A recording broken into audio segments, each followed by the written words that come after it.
Some people may not remember this game, but Neon White, it was a really weird game in the best way possible. The game was first showcased in a Nintendo Direct in February of 2021 and was advertised as a fast-paced shooter game with parkour elements, and really it reminded me of Mirror's Edge when it was first shown. And if you don't remember Mirror's Edge, it was an action platformer game that also focused around parkour instead of combat and was released in 2008 on Xbox 360 and PlayStation 3. Personally, I loved Mirror's Edge, so when I saw Neon White, I was really impressed. Fast-paced and a shooter with parkour that looked better than Mirror's Edge? Sign me up for that, but it got showcased in February of 2021 and it had a release date for winter of the same year. I'm not gonna remember this game for 8 months. I understand game companies like showing off their game way before a release date, but I'll be honest, I always forget about these games. And lo and behold, this game got delayed and I didn't even realize. And then during the Summer Games Fest in June 2022, I got another trailer which got me intrigued again as I forgot about the game, and it was revealed to be released June 16th, about a week after the Summer Games Fest trailer. It released on Nintendo Switch and PC. The game was developed by Angel Matrix Studios, who don't have any other games made, it seems. But the publisher of Neon White was Annapurna Interactive,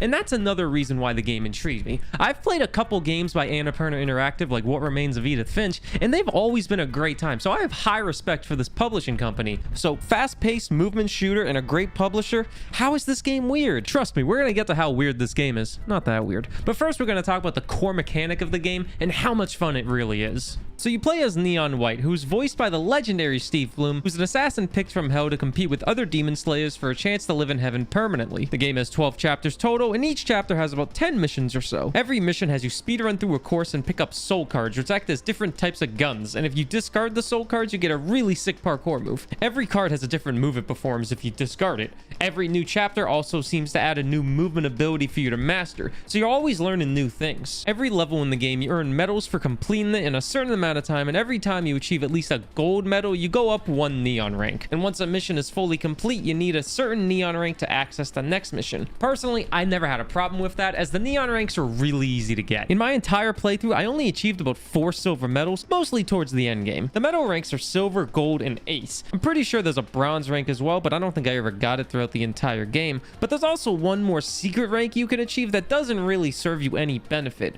But you can achieve a red medal, and you only achieve those medals if you beat the developer's time on the level. I somehow beat one developer level. Good job, me. Really, that's the core gameplay. Fast-paced, demon-killing, parkour movement. It feels amazing to play through all these levels. And almost every level, even the endgame levels, are less than like a minute long. So you can easily zoom through this game. Besides for medals, most levels in the game also have a colorful gift box that you can pick up, and with that gift box, you can give it to an NPC in the game. I don't want to spoil everything for you in terms of story, but the game has 3 other main neons with red, violet, and yellow, who you can give gift boxes to. They are also your friends from your real life before you died. You just have amnesia and can't remember anything. But collecting gift boxes will unlock dialogue, fun side missions, and even memories. And I'll be honest with you, I thought this game was part dating simulator for a little bit with how some of this dialogue was. It was just really cheesy. At some point, I thought it was making fun of other dating simulators. Just look into my eyes while you eat your ice cream and let everything else disappear.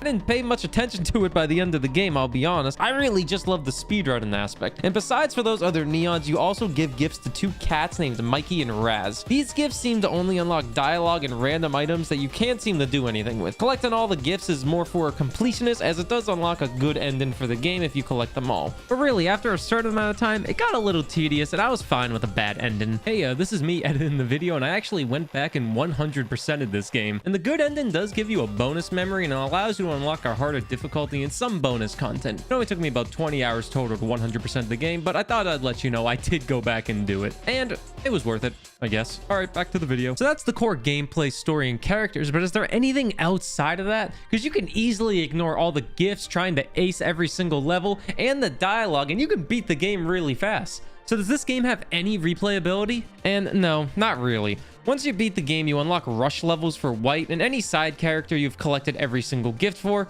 and they're a little underwhelming, really. For White's rush levels, you just play through every single mission and see how long it takes, and I did not want to do that as I just beat the game. I didn't have much desire to replay every level. But what about the side characters? Is their rush level anything special? Well, I was only able to get Red's rush level unlocked, but let me tell you, it's nothing special.